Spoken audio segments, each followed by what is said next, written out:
mes lectures. Donc on y va, c'est parti pour les lectures de janvier. Coucou, j'espère que vous allez bien. Je vous retrouve aujourd'hui dans cette vidéo pour vous parler de mes lectures du mois de janvier. Je vous avais fait la vidéo, il me semble, en décembre ou en novembre, je ne sais plus bien. Je crois que c'était en décembre, il me semble que c'était en décembre. Et j'essaierai de vous la remettre dans le petit pour celles que ça intéresse. Et j'ai envie de continuer ce type de vidéo tous les mois pour vous parler un petit peu de mes lectures. Parce que si vous ne le savez pas encore, je vais vous le dire maintenant, je suis devenue depuis cet été une grande lectrice. C'est-à-dire que pour moi c'est un moment de détente avant d'aller me coucher, enfin en allant me coucher. Puisque bien souvent j'essaie de me coucher, enfin de me déconnecter de la télé et tout ça vers 11 h, d'aller dans mon lit. Et je sais que Chéri aime bien lui se poser dans le canapé et tout ça. Et ce moment entre 11 h et minuit jusqu'à temps que Chéri vienne se coucher, c'est vraiment mon moment à moi et à ma birdie qui est en train de s'endormir dans le canapé. Tu fais bébé? Tu fais dodo? Et donc voilà, c'est vraiment ce moment à moi, c'est mon heure à moi où je lis, où je me détends et où je passe un bon moment. C'est vraiment un moment de détente qui me permet de me déconnecter complètement de ma journée. Et voilà, ça me fait beaucoup de bien, ça me déstresse et tout. Donc c'est pour moi quelque chose que depuis le mois d'août en fait, je fais depuis le mois d'août. J'ai toujours été beaucoup lectrice même quand j'étais petite. Et c'est vrai que au fil du temps, on grandit, on évolue, on prend plus forcément le temps. Et là j'ai repris le temps et ça me fait un bien fou, voilà. Donc ce mois-ci j'ai lu quand même 1, 2, 3, 4, 5, 6, 7, 8 livres. Oui les gars, j'ai lu 8 livres ce mois-ci. Je peux presque poser ma tête dessus et vous dire que voilà, c'est ce que j'ai lu ce mois-ci. Voilà. Donc on va commencer par quoi? Par quoi j'ai un de mes livres en barre d'infos. J'ai acheté celui-ci en allant chez Cultura. C'est de Rita Badraoui. Il n'y a pas de hasard que des rendez-vous. Donc c'est un livre qui est un peu dans la mouvance de celui que je vous avais présenté d'Anthony Nevo, qui était le je ne sais plus le titre, qui était un peu dans la mouvance de celui-ci, qui était il suffit d'une rencontre pour changer de vie d'Anthony Nevo. Donc vous voyez, c'est les livres un peu qui vous remettent un petit peu dans le droit chemin de la vie, on va dire comme ça. Donc là c'est de Rita Badraoui. Donc Rita Badraoui, c'est une citoyenne du monde et une humaniste. Elle est passionnée de psychologie et de développement personnel. En parallèle à sa carrière professionnelle, elle a nourri sans cesse sa fibre artistique et son goût pour l'écriture. Et à travers ce roman fiction, elle a souhaité livrer quelques pistes de réflexion sur l'amour, le bonheur, le sens de la vie et la possibilité qu'a chacun de nous de se réinventer et de réaliser ses rêves. J'ai beaucoup aimé ce livre. C'est un tout petit livre hein, puisqu'il fait 126 pages. Donc voilà, franchement, ça se lit très bien. C'est très espacé et tout, donc ça c'est bien. Donc au niveau de l'histoire, ils mettent que c'est un roman initiatique qui parlera à toute femme qui souhaite aller de l'avant et réaliser ses rêves. Et c'est vrai que ce livre m'a touchée dans le sens où on se remet en question sur certaines choses. Pour vous raconter un petit peu l'histoire, donc à 33 ans, Nina ne se remet pas de sa rupture avec Paul alors qu'elle se voyait la bague au doigt prête pour fonder une famille. Elle doit faire le deuil de sa relation et des enfants qu'elle imaginait déjà. Triste et en colère, elle ne rêve que d'une chose, partir loin de Montréal pour s'évader.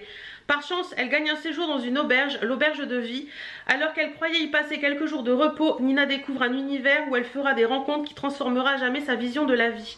Un roman feel good qui, dans un style frais et actuel, aborde les thèmes puissants du développement personnel. Et franchement, j'ai adoré ce bouquin parce qu'on suit vraiment Nina dans son aventure. Comment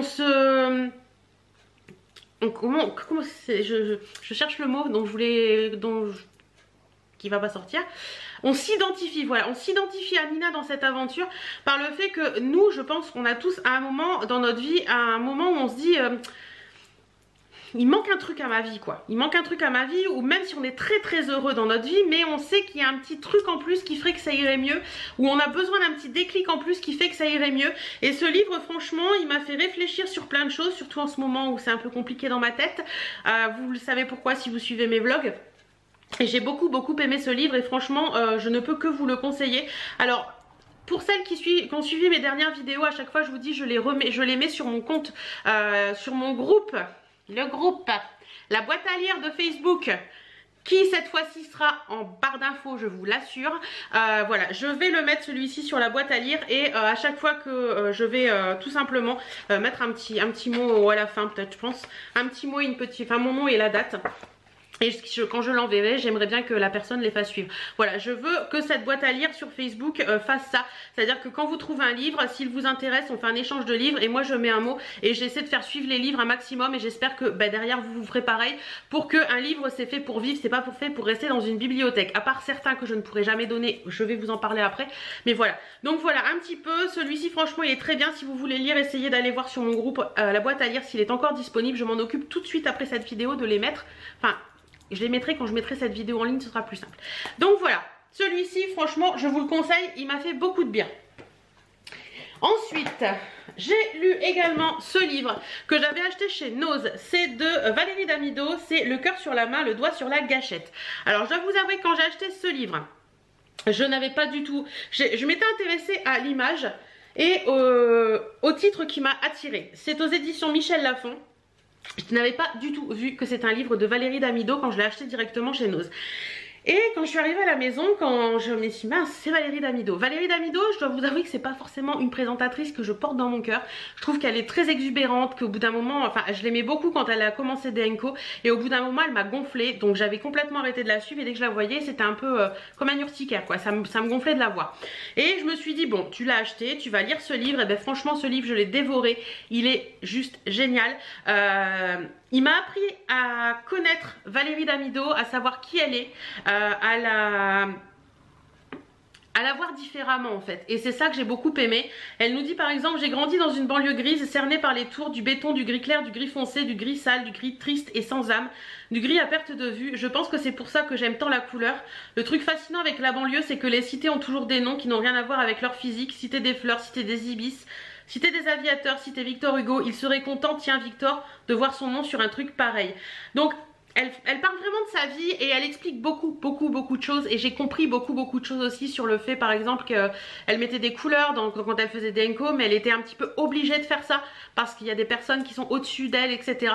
Et franchement j'ai adoré ce livre et je peux que vous le conseiller parce qu'il est vraiment bien, il sera sur le groupe également. Ensuite, j'ai lu deux International Guy parce que tout simplement j'avais pas lu celui du mois de décembre et que du coup j'ai lu celui du mois de décembre et celui du mois de janvier. Non, il y a un souci technique là, j'ai le 5 et le 8 donc il y a un souci technique. Pourquoi j'ai le 5 et le 8 ? Je ne sais pas. Le 7 il est je sais pas où, mais j'ai lu le 7 et le 8 ce mois-ci, c'est sûr. Donc International Guy, très bonne série, c'est celui qui avait fait, c'est l'auteur, donc Audrey Carlan qui avait fait Calendar Girl, qui a fait toute une série de janvier à décembre 2018 que j'ai adoré. Et là donc elle a sorti International Guy à partir de 2018 ou c'était l'année d'avant Calendar Girl ? C'était peut-être l'année d'avant Calendar Girl, ça devait être 2017. Et donc là, elle a sorti International Guy à partir de juillet, il me semble, si mes souvenirs sont bons. Je sais pas si c'est encore noté à la fin des bouquins. Non, je ne crois pas. Je crois que c'est à partir du mois de juillet 2018 qu'elle a sorti ça. Je sais pas combien il y en a exactement, donc je les lirai jusqu'à temps que ça vienne, hein, voilà. Donc là c'était à Berlin, j'ai beaucoup aimé également ce livre, je les aime beaucoup tous, donc voilà. Cette série je vais les garder pour l'instant, je ne les mets pas sur mon groupe parce que j'aime bien avoir les séries complètes. Donc voilà, comme Calendar Girl j'ai tout gardé. Je crois qu'International Guy je vais les garder parce que je les aime bien pour l'instant. Peut-être qu'un jour je me dirai c'est débile de les garder, mais en attendant International Guy c'est une série un petit peu new romance, vous savez, avec des scènes un petit peu hot par moment et j'aime beaucoup l'histoire. Voilà. Ensuite, j'ai lu le livre Bad Girl de Lola Marois. C'est également un livre que j'ai eu chez Nose. Lola Marois, si vous ne la connaissez pas, c'est tout simplement l'épouse de Jean-Marie Bigard, la maman de ses jumeaux. Donc, un truc que j'ai appris au dos de cet ouvrage, c'est que Lola Marois a participé à la saison 2 de La Nouvelle Star. Donc ça, je ne savais pas du tout. Et qu'elle a épousé Jean-Marie Bigard à la suite de ça. Ça je savais pas. Donc au niveau de cette série, c'est un roman générationnel, de ce livre, c'est un roman générationnel, une plongée dans le monde d'une jeune femme paumée qui veut vivre à fond la vie qu'elle ne maîtrise pas.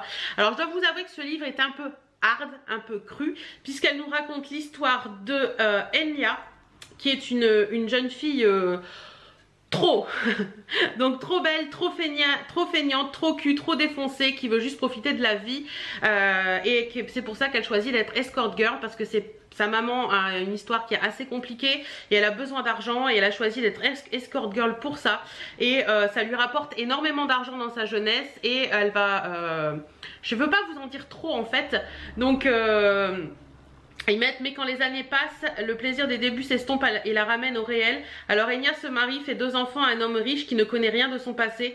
Et quand ces démons ressurgissent, elle plonge tête la première, mais cette fois ce n'est pas elle l'escorte. Donc voilà, c'est vraiment un très bon roman, j'ai beaucoup aimé, je l'ai dévoré je crois en 3 soirs, et j'ai franchement aimé ce roman, il est vraiment bien, et je connais pas l'écriture, enfin je connaissais l'écriture de Lola Marois dans le livre qu'elle avait fait sur la naissance de ses enfants, que j'ai beaucoup aimé aussi, je vous le remettrai en barre d'infos, la naissance assez tumultueuse de ses jumeaux puisqu'ils ont été très longtemps à l'hôpital, mais franchement Lola Marois écrit très bien, je vais regarder si elle a pas d'autres romans d'ailleurs, parce que je trouve que son écriture est très limpide, très facile à lire, et j'ai beaucoup aimé.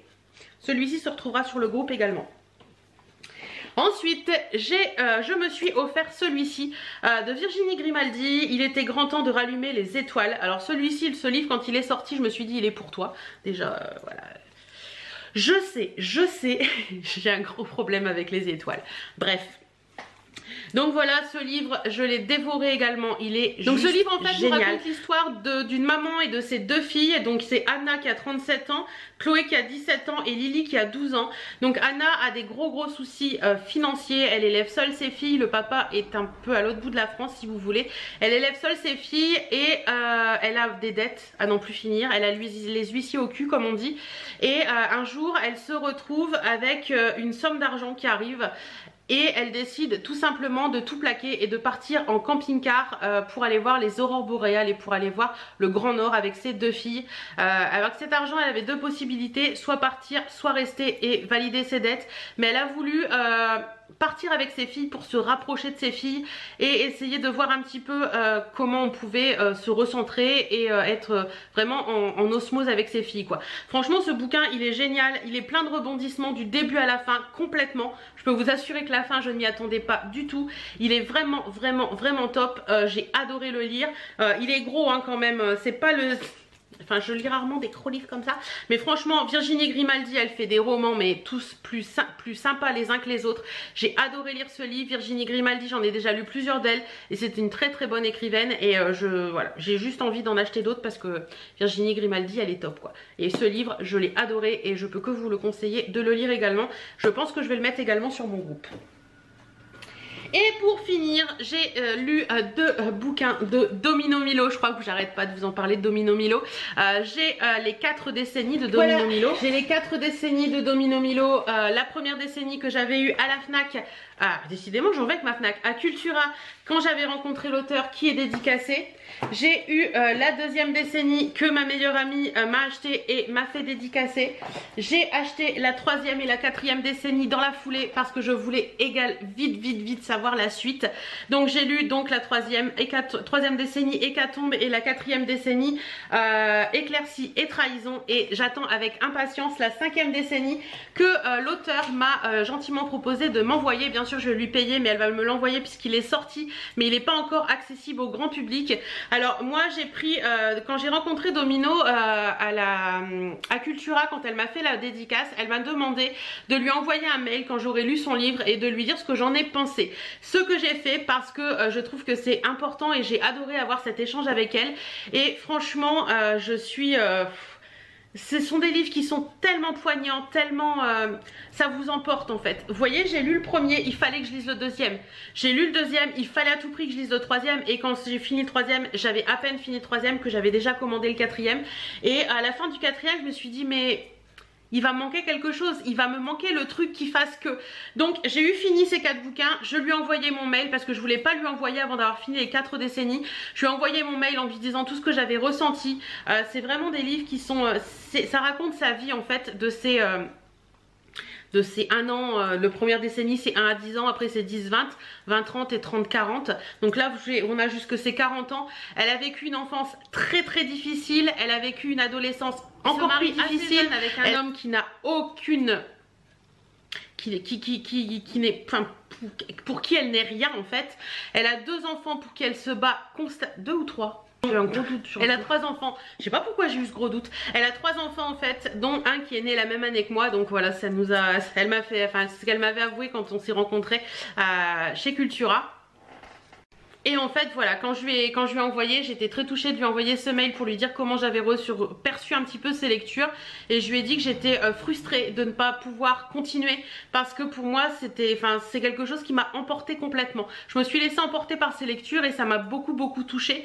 Et elle m'a dit la 5e décennie est sortie, si vous voulez je peux vous l'envoyer. Donc j'ai dit oui tout de suite. Elle est très occupée parce qu'elle fait beaucoup de salons. Je sais qu'elle m'a demandé mon adresse cette semaine, en début de semaine, pour m'envoyer le livre. Je suis hyper pressée de le recevoir et de plonger dedans.